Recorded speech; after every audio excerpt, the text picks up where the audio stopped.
Good morning, everybody. Welcome. Morning. Oh, good morning. Welcome to Power's Health and Social Care Scrutiny Committee. We are quite short on numbers today, and for various reasons, I think this is going to be a fairly quick meeting.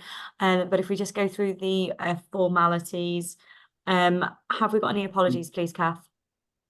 Yes, Chair, we've got apologies from Councillors Carol Robinson and Councillor Ange. We have also got apologies from Councillor Sandra Davis, portfolio holder, and officers Nina Davis and Sharon Powell. Thank you. Then the first item on the agenda is to elect a vice chair. I understand we've had one nomination. Is that right, Kath? I've had one nomination for Councillor Gareth E. Jones, which has been proposed by Councillor Carroll. I've got written email from Councillor Carroll. If there are any other nominees, if they'd like to put themselves forward and be proposed and seconded. Say in the chat or put your hand up and just give that a couple of seconds.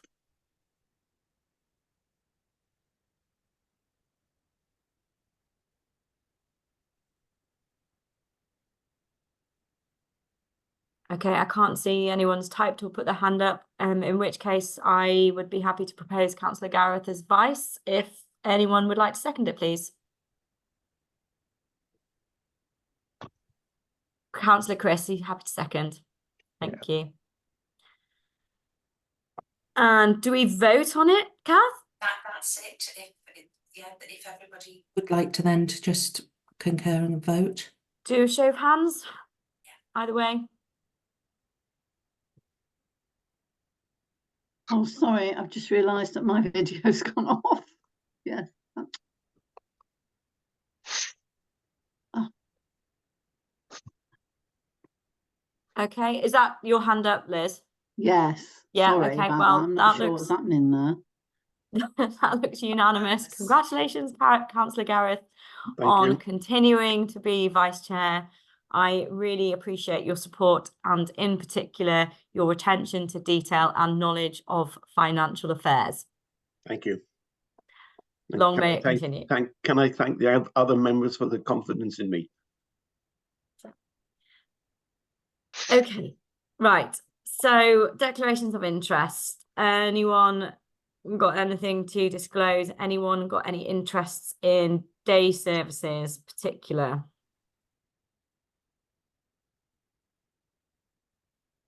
Nope. Okay. And then disclosure of party whips.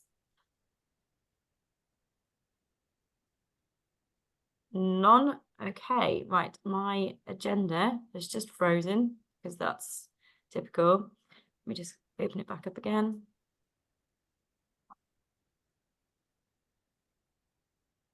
Okay, so what are we doing with minutes, please, Kath?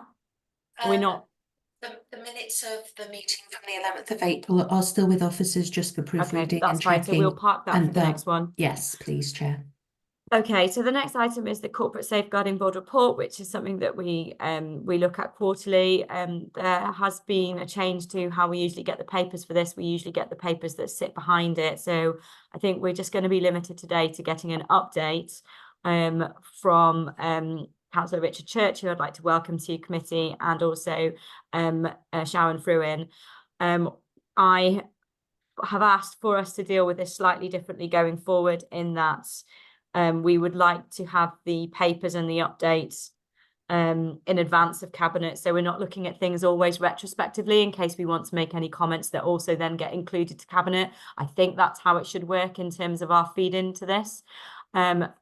Sharon and Richard, are you happy with us to make that as a recommendation on how we deal with this going forward? Yes, I am, Chair. Thank you.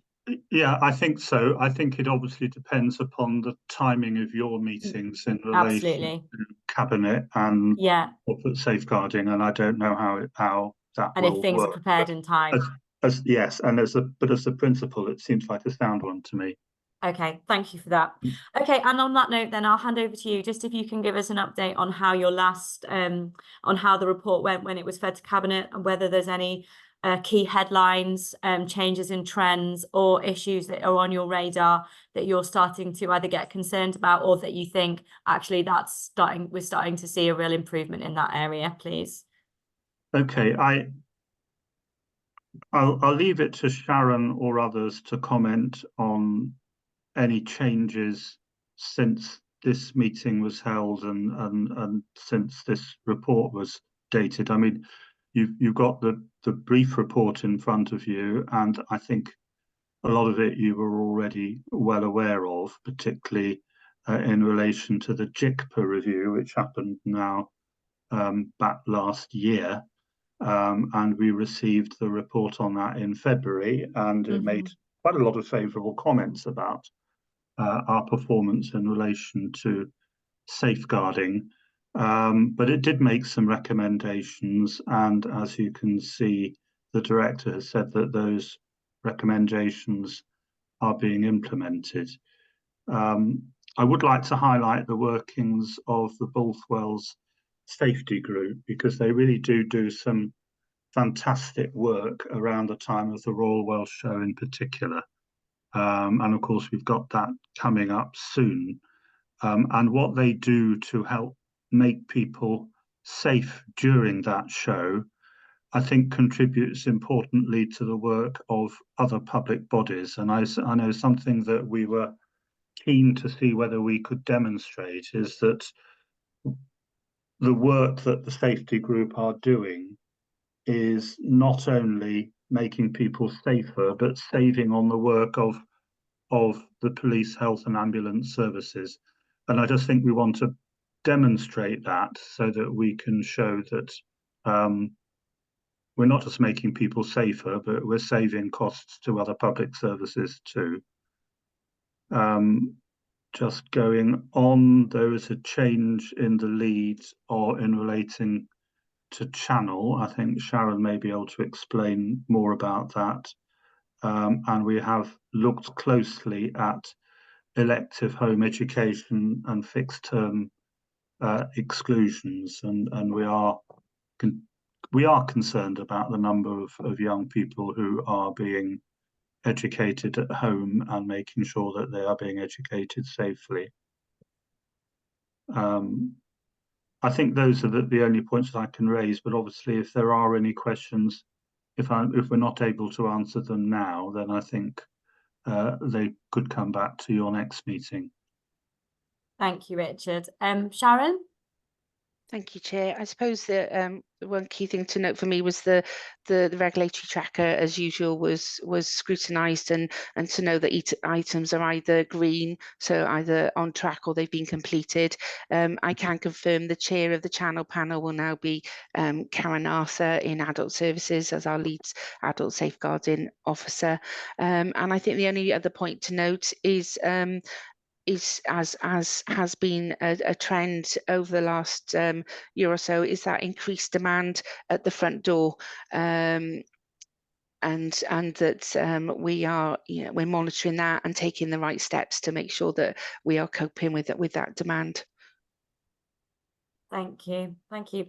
Okay, members, I know we don't have some of the papers that sit behind this with what went with it, but has anyone got any questions from what we know previously or anything you'd like a bit more information about? And as obviously Richard has said, it might be something that they can't answer today that can go into the next time that we deal with this. Councillor Chris. Yes. Well, thank you, Richard, for the report. And Sharon, I know this is probably more of a challenge on it, but not necessarily for you to answer the questions today, but you could take them away. There's a couple of areas on there that I just wanted to understand a little bit more. On the second page, under 2.8, it's got about the elective home education and fixed term exclusions title. The statement that says it's noted that ALN exclusion numbers were higher than previously reported and being investigated. I just really wanted to understand some of the reasons and what other actions have then happened regarding that. Then in relation to mandatory training, I know that we were down on that at one stage, and I know there had been some improvements coming through, but what is our compliance rate now currently? And what other actions are being taken to ensure that that improves? And then under 210, adult social care safeguarding performance, it says that this modern slavery guidance was highlighted again to practitioners. What was the reason for re-highlighting it? Hadn't they taken it on board, or had people missed it, or had we had new employees come in? And I'll stop there, Chair. Thank you. Richard and Sharon, are you able to answer any of those? Or if not, have you made a note of them, of something that you can come back to on? Sharon? Yeah, I've taken a note of the home education and the compliance rate, certainly, and understanding the reasons and what we're doing about the home education and the modern day slavery. I think that was I'll check, but I think that was a slight review of the policy and the guidance as it should have been. It's on our schedule to review, and therefore it was then reissued. I think there had been some slight amendments. And it would normally be issued to new staff anyway. And the compliance rate for safeguarding, I can get you the most accurate figure because that's updated daily, and I can send that on. Okay, thank you. Just a quick follow-up on that, on what Chris asked. Do you know, I know that the numbers of home elected children have increased over the last year or so. Are you able to answer whether they are continuing to increase, or have the numbers stabilized? I'm sorry, Chair, I don't know that, sorry. I think, Chair, that they have stabilised, and I think that they went up particularly during and after COVID, stabilised, and I think they may have dropped slightly since, but I don't think they've dropped back to their previous levels. But I'm sure we can get you the figures on that. Yeah, it would just be interesting to see if there's any continuing trend there, or whether that that reaction has now ended. Yeah. So, because that will probably, I guess, that informs how you bundle that with what you need to do in terms of the new requirements. Thank you. Councillor Gareth. Yeah, thank you, Chair. I'm going back to Chris's first point about the ALN exclusion rates. I'm a little bit concerned about that, because as it reads, it says that all the exclusions was for ALN, additional learning needs. And I thought the school should have strategies in place to actually cope with children with ALN. I'm wondering, should that be behavioural related issues? And perhaps we could have a further breakdown around what ALN needs the children have that have been excluded. I think I'd also like to know what happens during that period of exclusion in terms of support for them and their families. Sharon? Thank you, Chair. Just to note, I'm happy to take those queries and make sure those answers are returned to you. And again, is that something that is slightly different to before? Is that a trend that we're seeing? That's the other question. Or is it just a one-off? I think, once again, I think there is a trend of additional demands on additional for support for additional learning needs, which has happened since COVID. I can't tell you whether that trend has leveled off, but there has been a growth in demand in that area. And I think we're aware of that. I guess the question is there a trend on exclusions in that area? I couldn't tell you that, Amanda. Yeah. Sorry. Because if so, that needs to be unpicked. Yeah. And the other aspect of that, I think, Councillor Mando, is whether there's been a change in the central support that's provided to schools, and has that impacted on the schools having to exclude because they're not getting the central support that they thought they should be having, or the advice. And also whether there's any crossover with children who are looked after in that cohort.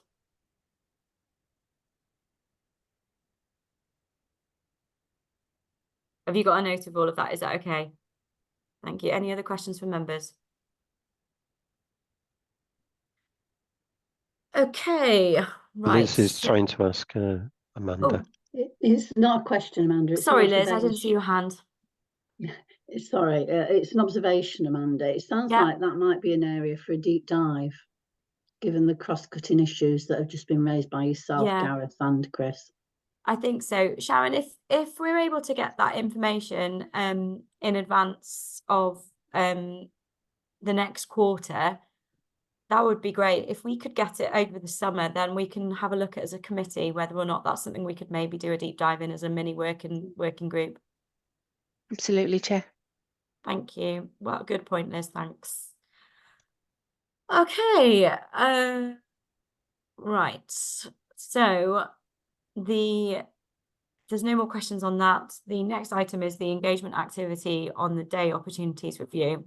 And just for the public to be aware, there has been some delay with some valid reasons on getting the papers to us for this.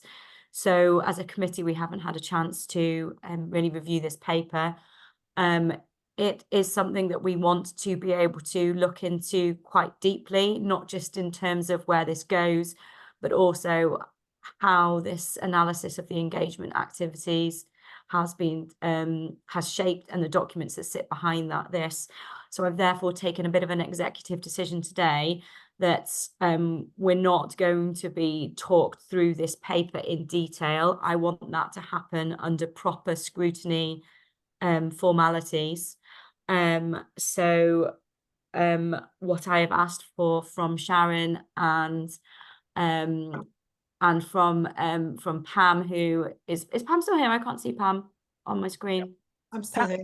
Pamela's Sorry, here, yeah. Pam. I'm trying to see everybody on the screen and I can't see everyone. So what I've asked for from Sharon and Pam and Councillor Shan is if you can just give us an overview of where you are at with this ongoing work and your timeframes going forward, what you're hoping to do next. But I would like the opportunity for you to come and present your analysis of this engagement activity in July, but we may also want some of the evidence that sits behind it as well, if that's okay. So from members' point of view, by all means, please ask any questions you want on clarity of where we are at and where we are going forward, but we're not going to be scrutinizing this analysis. And what we may do is look at it and submit some written questions to you in advance of the next scrutiny so that you know what we're wanting and what we're interested in, if that's okay. But on that note, I will hand over to you. I think there will be a couple of questions on clarifying where you are at and how this has come to be shaped as it has, rather than the actual contents of it, if you know what I mean. But on that note, I will hand over to you. Pam, are you leading on it? Sharon, are you introducing it? Or Councillor Shan, are you introducing it? I believe Sharon, you're planning on introducing it. I think Councillor Shan's just unmuted. I won't steal your thunder. I'll let the officers go into the detail. Thank you, Councillor Amanda. I just wanted quickly to note that I played a part in the delay, and for that I apologise. I was on holiday for 2 weeks, and I also didn't realise that I had to see the report before it could come to you. I thought I was just being cited on it at much the same time, and I'm really sorry I caused an inadvertent further hold up for That's okay. I appreciate your comments on that. Thank you, Shan. I welcome the delay as well. I am really keen. For me, this is really important because the engagement part of this is part of our wider journey towards co-production. It sits alongside the wider work and the ongoing work that's being done under the RPB space about that. So getting the engagement right for exercises like this is super important to me, and I really welcome that you want to look at that really closely. And I absolutely recognise as well that the report as it's framed doesn't really set out that what we're looking at here is that engagement process. not necessarily the content and the data that was gathered via it. And I think maybe our report doesn't show that this report is actually a separate thing from that. No, and there's lots of things in the report, you know, there's no appendices in the report that should be there. So I think I'd like to give you the opportunity to update us on your timeframes and what you're expecting in terms of timeframes, just so the members of the public are clear on that journey. And this is a part of that. So this is a sort of preliminary report really around the learning disabilities engagement exercise. The older person's report is being finalised, and then we'll draw the conclusions and recommendations Okay, I do have a bit of a question. But there is a time. I'll hand over to officers to give you the detail of that. Thank you. Thanks. Thank you, Councillor Sharon. Chair. Again, apologies for the miscommunication that has led us to not sharing those papers. I too played a part in that, and it is really useful to make that separation of the fact that the engagement exercise is as much a part and as maybe even more important a part than actually the recommendations at the end, which is recognised nationally through the national work that is going on behind the scenes around day opportunities, and how important it is to engage with people and ensure that they are part of the design of the services moving forward to make sure they're fit for the future.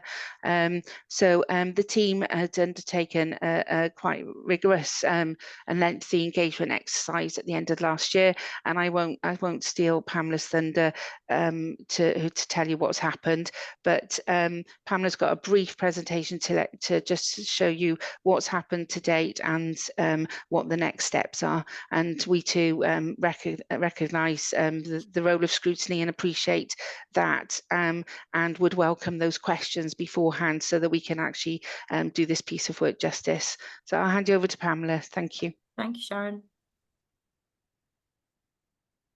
Thank you. I'm going to share my screen. Would you please let me know if you can see that?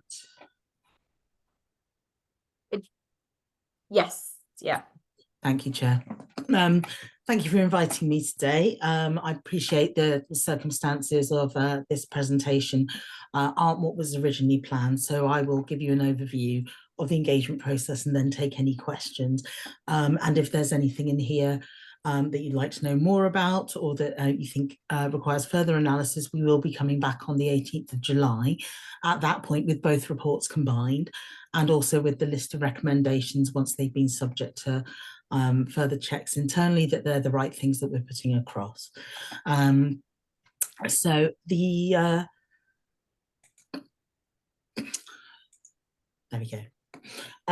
So this engagement we decided to take a mixed method cooperative inquiry approach after some decision making in the team about what approach we would take from a research methodology point of view. So we chose a cooperative inquiry because this is where a group of people come together to conduct research with people, including each other, rather than on people. And this fits really well with the co-production agenda that Councillor Cox talked about earlier. And also we felt it chimed well with the values in Stronger, Fairer, Greener. We decided to use as our mixed methods just research, a survey, and also a series of live engagement events. The survey was live between the 16th of October and the 11th of October. It asked where people lived for some demographic data about what their interest in the topic was. For example, were they a person using services? Were they a carer, a member of staff, etc.? What they felt worked well, what didn't, what ought to change, what barriers there were, and most importantly, what matters to them in a good day opportunity. There was an easy read version and explanatory booklet made available. Both versions were available in Welsh, and the survey was available online and as paper copies. In terms of the responses, we had a very good comms campaign on this. So we had a high number of responses, 472. As you can see here, we had 395 in English, 77 were easy read versions, which I understand is a record number for easy read returns, and we didn't have any in Welsh. So in terms of where the survey responses came from, you can see this here. I believe in Newtown, this reflects the fact that there is a depth of need in that locality, which was heard loud and clear by the team. Newtown is also the second most populous locality in Paris, as you know, after Welshpool and Montgomery. So it makes sense that responses were high here. You'll also note that there are a large number of responses from Knighton and Pristine.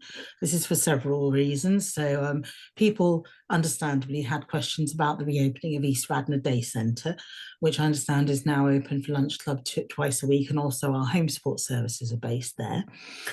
There was also very proactive work done by Councillor Bev in distributing the survey there. Thank you, Councillor Bev. And there was very proactive work by the COM, which is a community-owned, community-run rather, community centre within Knighton. Slide 4 shows you the survey response by personal reason for participating. High level of interest in the general public, which shows how well day opportunities touch people's lives and reflects its importance in the prevention and wellbeing space.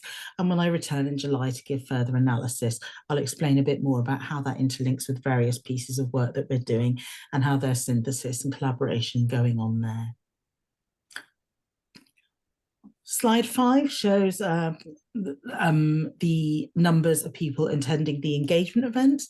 So engagement events were held in every locality in Powys between the 13th of November and the 17th of December.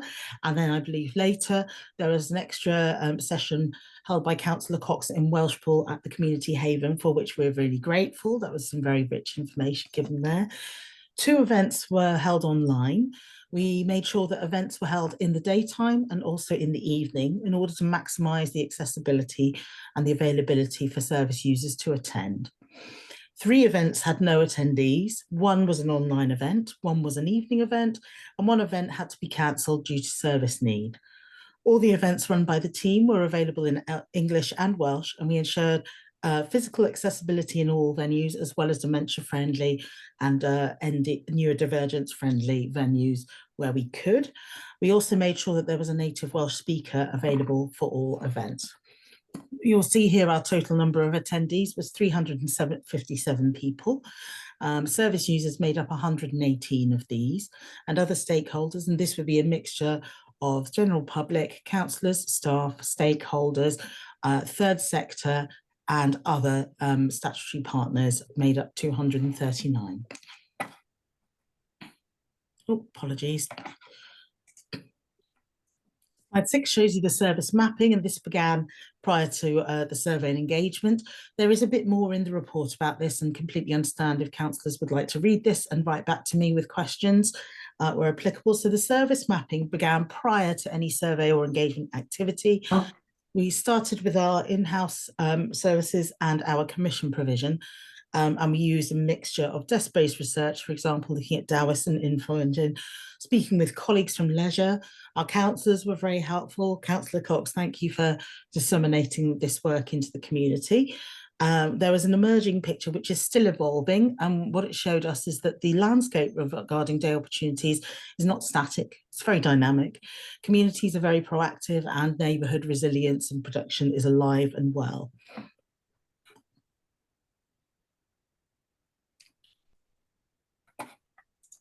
Right, sorry, there's a jumping around on my slide there.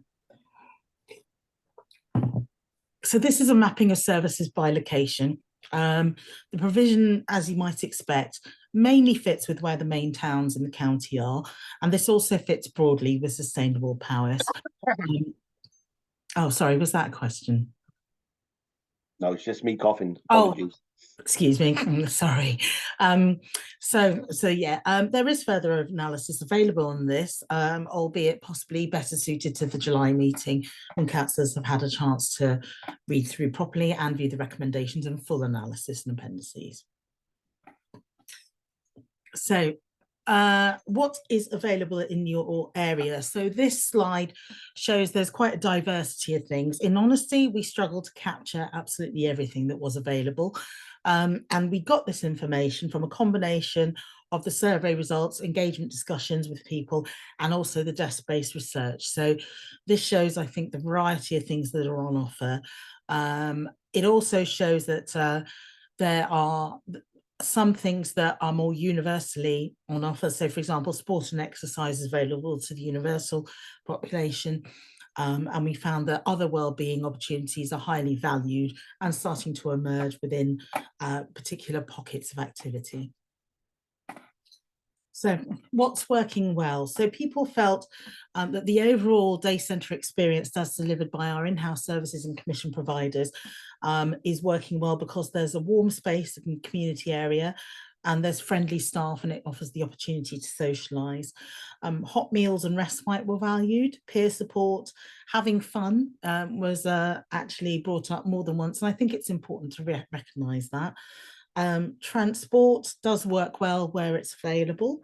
Learning skills, some staff mentioned a reduction on pressure elsewhere in the system, and dementia support outreach, and the opportunity to have a bath. I understand that came from a specific service in Machynlleth. What's working not so well? The overall one was transport. It was felt that information sharing could be better. I think this was reflected in conversations about some of the communication about opportunities available. People felt that they would like more respite and more specialist support, and overall more joined up working. So in terms of what needs to change, it's clear that people felt that they wanted more time in day opportunities, pardon. And actually this reflects the increase that we've seen in demand for prevention. People also felt that transport was really key, and this was something that officers are undertaking work with collaboratively across the council. There's increased use of buildings, was highlighted as a theme, which is also being addressed in our asset-based community development approach. More activities, this was felt to be a bigger range of activities available. Community hubs, so there are some areas where community hubs exist, for example in Knighton, those are felt to work really well. People would like to improve information sharing and have the opportunity for longer activities during the day. I'll let people read when we circulate the slides. In terms of next steps,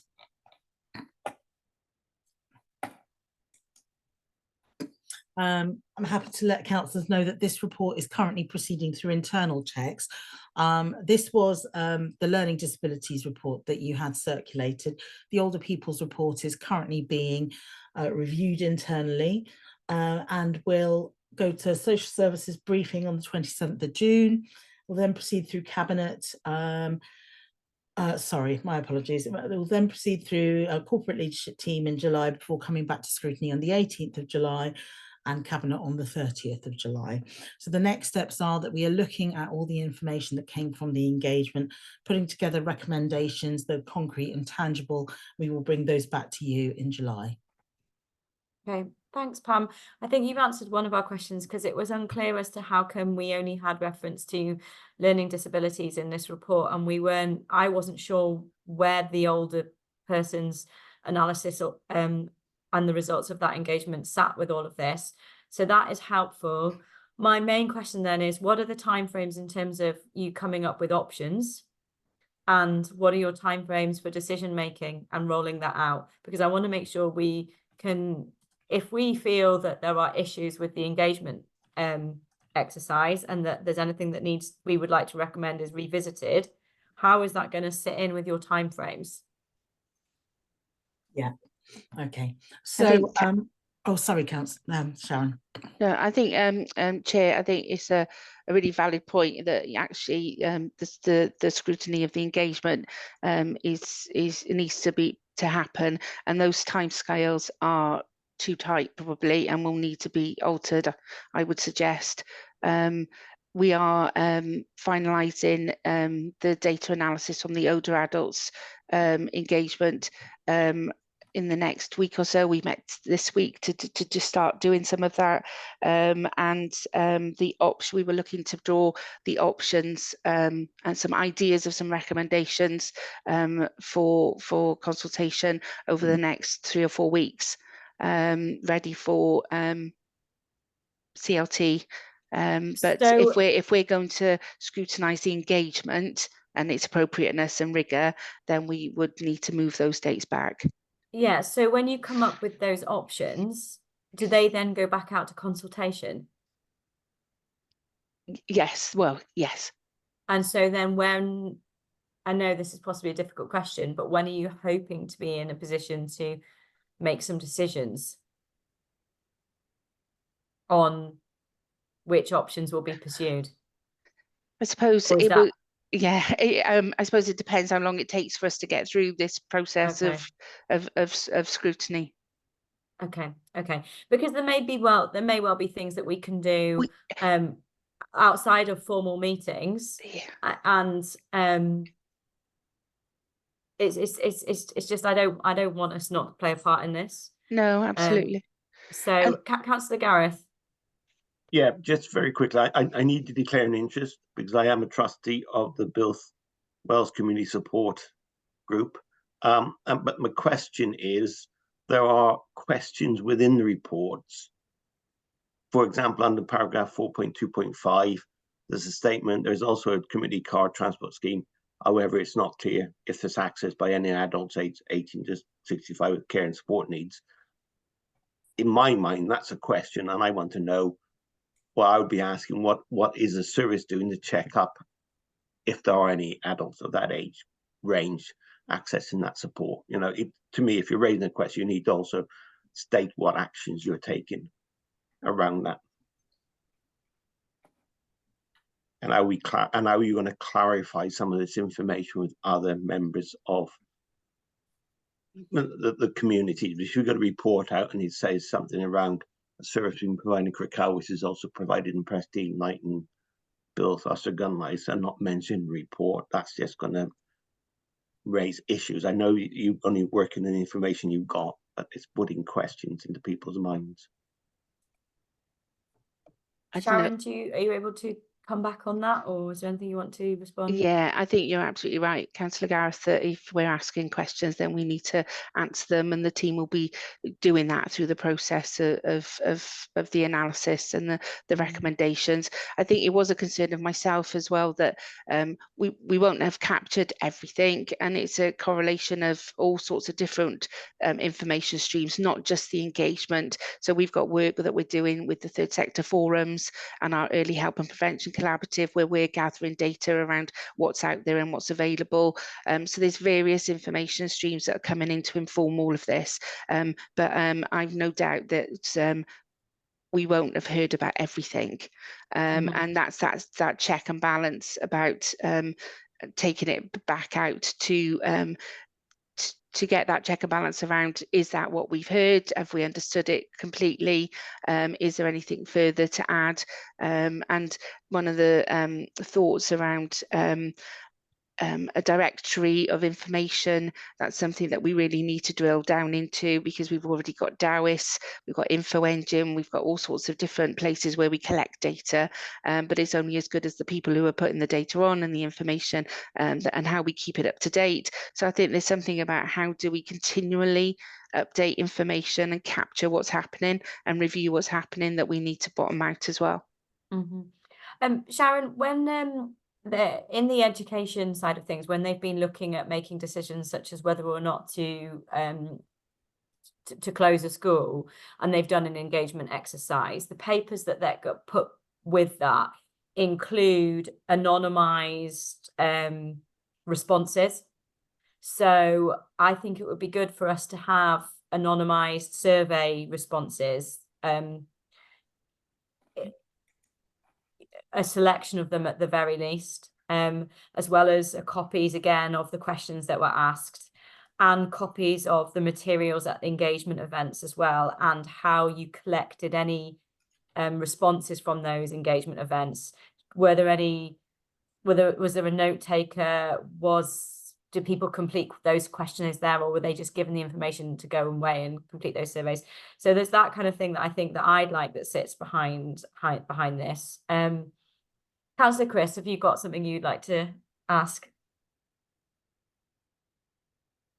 Yes, Chair, if I could.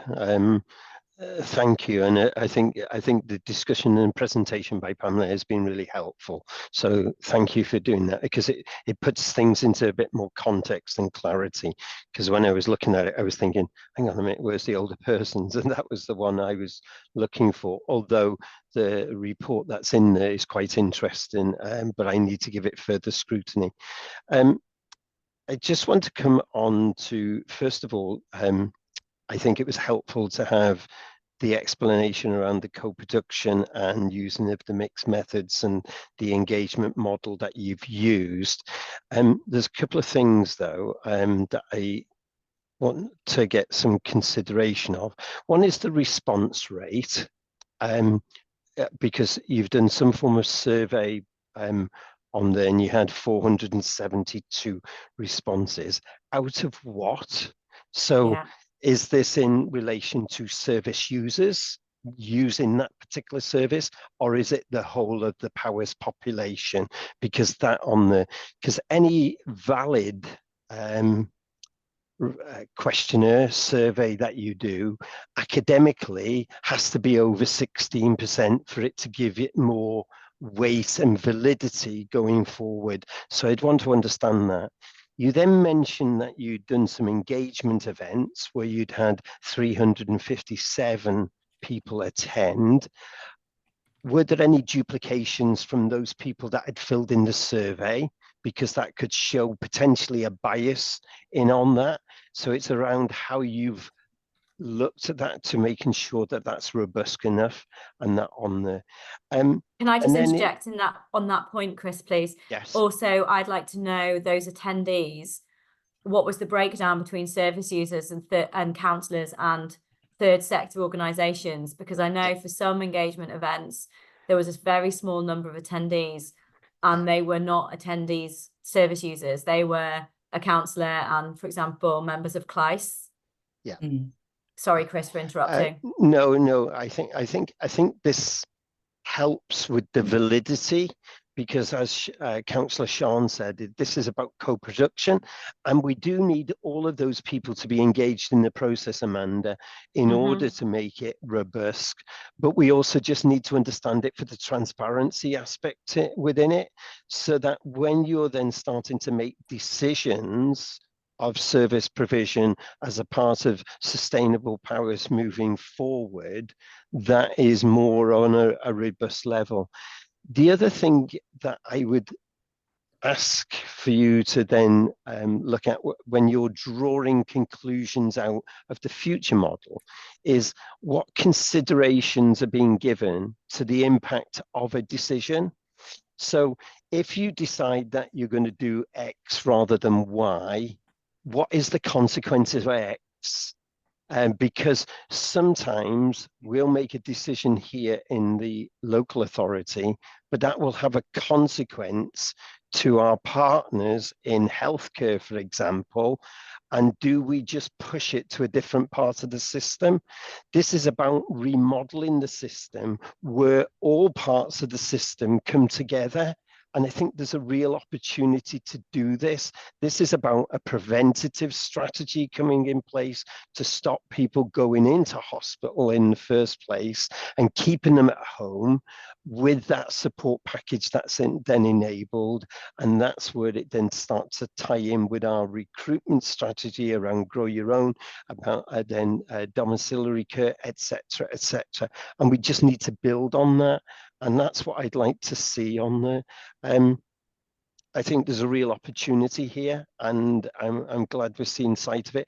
I would like to see it before it comes to scrutiny, the paperwork, so that we can really give you some constructive feedback to help shape and model this going forward, before it then goes to officers to remodel, before it goes to cabinet, before they then endorse whatever decisions then are going to move forward. But thank you for what you've done so far. Thank you, Thanks, Councillor Chris. I think that's, that's how we all feel. Thank you. Sorry, Pam. Oh, I apologise. If I can come back on a couple of those points, Councillor Chris. Yep. So the response rate in terms of who it was open to, because it was such a, it's been a topic that's come up time and again in various conversations. So we took the decision to have it open to the general public, so anybody in Powys was able to respond. In terms of what population of actual service users and carers and families within the day service and day centre stats at the moment, I will have to come back to you on that if that's okay, but I understand it's a high proportion of those using those services.